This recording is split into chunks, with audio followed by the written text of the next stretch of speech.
Bueno, estamos acá con el doctor Alejandro Fargosi del Consejo de la Magistratura. Muchas gracias por estar. Ex.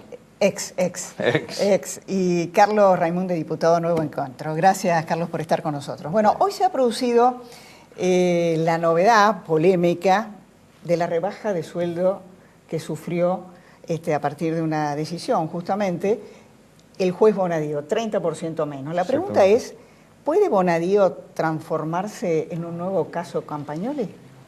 Alejandro. Yo creo que no, porque el régimen de los fiscales es totalmente distinto al régimen de los jueces. Los fiscales tienen un sistema de sanciones que en definitiva termina dependiendo de una estructura interna que de una manera u otra depende de la procuradora o del procurador de turno. En cambio, con los jueces es distinto. Los jueces tienen la enorme ventaja de que solamente el Consejo de la Magistratura los puede someter a juicio político, que es lo que termina en su eventual desafectación del sistema judicial, y para eso se necesitan 9 votos de 13. 9 votos de 13 que el gobierno... Para hacerle un juicio político. Para hacer un juicio político. 9 votos de 13 que el gobierno tiene, y por eso es que aparentemente han optado por esta alternativa de una sanción, lo que llamamos en la jerga menor. Las sanciones menores son llamado de atención al procedimiento y multa, ¿no? Que comparadas con un juicio político son efectivamente menores, aunque por supuesto a los jueces los afecta, además de lo económico, los afecta moralmente. Bueno, para eso se necesita solo 7 votos. Y los 7 votos no los tuvieron hasta el cambio de hace 2 semanas, porque el séptimo voto que en general tenían en las cuestiones usuales, había un juez que votaba prácticamente siempre con ellos, no votaba con ellos cuando consideraba que estaba afectada la independencia del Poder Judicial, llámese administración, llámese sanciones a jueces, y por eso durante todos esos 3 años, nunca este expediente que estuvo dando vueltas durante todo ese tiempo, nunca llegó a tratamiento.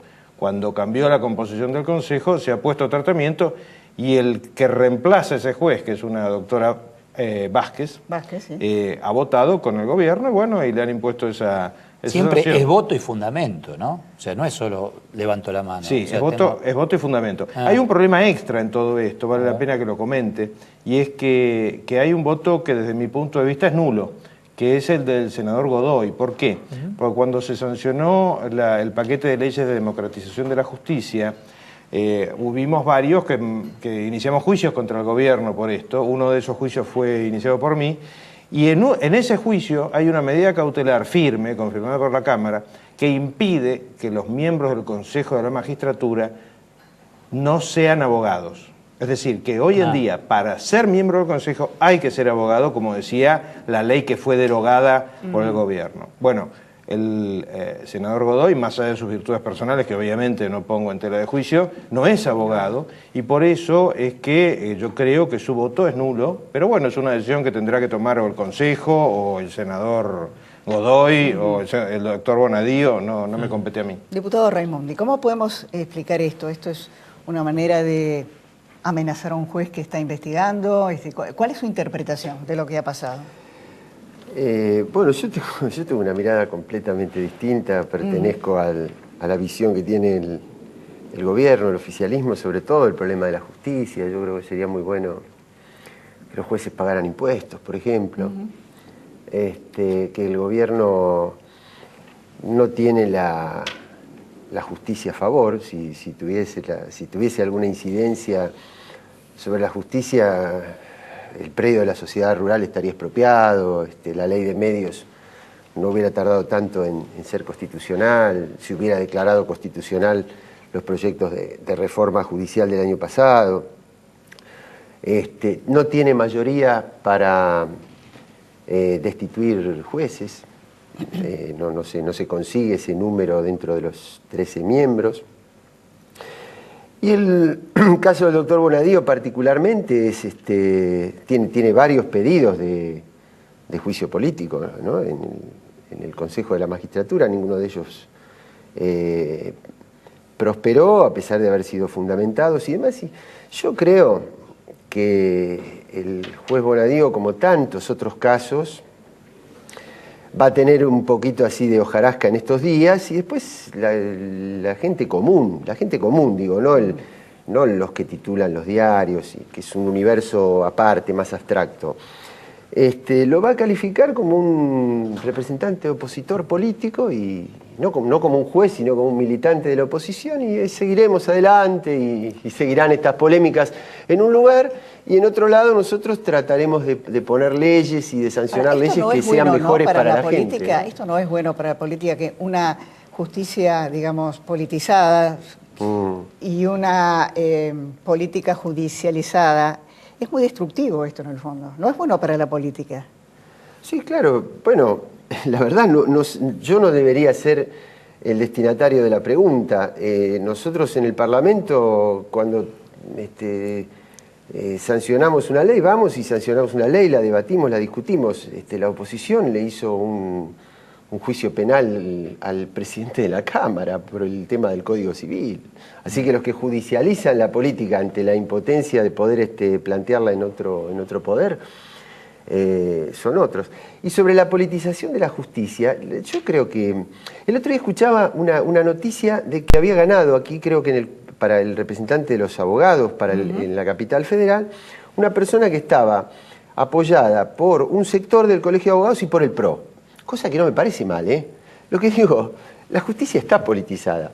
La pregunta es si esa politización la sigue manejando nada más que un núcleo que está vinculado a la familia judicial, o si se abre y decir, miren, el pueblo también tiene derecho a ver quiénes van a ser sus representantes en el Consejo de la Magistratura. Alejandro, sobre este tema. Son dos visiones muy distintas. Sí, claro. ¿No? Yo tengo una visión distinta. Con respecto a la politización de la justicia, de la judicialización de la política, no soy tan crítico porque de alguna manera yo creo que una de las grandes asignaturas pendientes, pero no de estos 11 años, de la historia argentina, es que los jueces tengan un rol más activo en el control de los actos de gobierno, sobre todo cuando está en juego cuestiones de corrupción.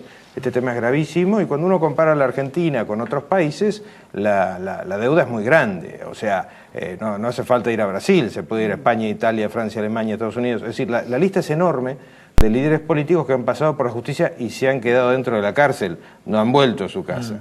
Con lo cual, de alguna forma, en términos generales y abstractos, sin hacer cuestión de este caso en concreto, creo que los jueces tienen que tener un rol más activo en la evolución de lo que podríamos llamar la cosa pública.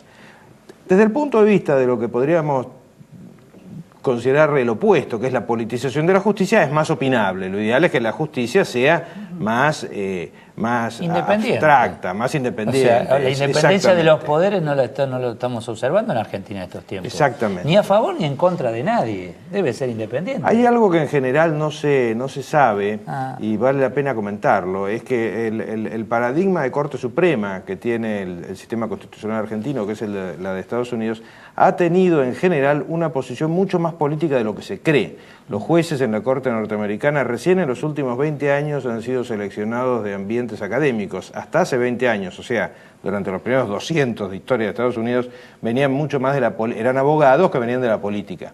¿Por qué? Porque hay un montón de opciones en las cuestiones jurídicas que tienen una raigambre política. La decisión, voy a poner un ejemplo de hace 70 años, la decisión de otorgar derechos civiles a la mujer, que fue un tema postergado injustamente durante centurias, es una decisión política, no es jurídica. Se refleja en una decisión jurídica que es una ley. Por poner un ejemplo lineal. Es decir, que hoy de alguna manera, escuchándolo y escuchándolo a Carlos, ¿la política se libra en los tribunales? No, yo creo que la política termina librándose en el pueblo. Hay muchos lugares que se intentan atribuir el lugar de la política. Pero, por ejemplo, en el caso Campagnoli, la opinión pública apoyó a Campagnoli, digamos. No, la opinión pública que está a favor de lo que hacía Campagnoli. No hubo un plebiscito, digamos. Pero hubo sobre eso. No, yo creo que hay muchos que se atribuyen el lugar de la política y me parece que lo mejor es dejar lo que va a pasar en la política lo exprese la voluntad popular. Las encuestadoras se atribuyen el lugar de la política y plantean una realidad que, no sé, la elección de Brasil, la elección de Uruguay demostraron que era totalmente distinto a lo que decían. Es decir, yo soy de los que creen que se crea un clima a nivel de determinados lugares de la comunicación que no tiene conexión con él. El hombre común está viviendo una realidad completamente distinta y no está tan mal como dicen los titulares, no es tan trágica la cuestión, en muchos aspectos.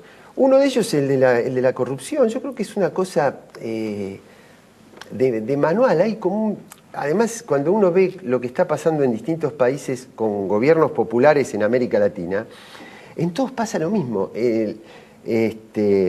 Aquí en Argentina, vino Skanska, La Valija, el juez, el embajador Sadus de Venezuela, que hablaba de que había como una aduana paralela o una secretaría de comercio paralela. Ahora, Dilma, por ejemplo, Dilma Rousseff reconoció el tema de la corrupción y lo abordó. Sí, bueno, y está, pero es que lo que haya que abordar hay que abordarlo. Lo que digo es que hay un manual de desgaste de los gobiernos populares que tiene pasos, y el de la corrupción planteada en los grandes medios es uno de esos pasos. Cerramos, 10 segundos. Sí, yo en realidad no coincido en nada. La corrupción yo estoy contento no está, que no coincidamos. No está planteada, sí, eso es la democracia. Me preocuparía muchísimo si coincidimos. La corrupción en realidad no aparece en los medios, aparece en los hechos. Aparecen los hechos del gobierno y de las empresas, que es en definitiva uno de los motores de la corrupción. En cualquier caso, lo que sí me parece clarísimo es que en todos los países del mundo hay gente presa y acá no. A los dos, muchísimas gracias. El debate ha sido interesantísimo. Gracias.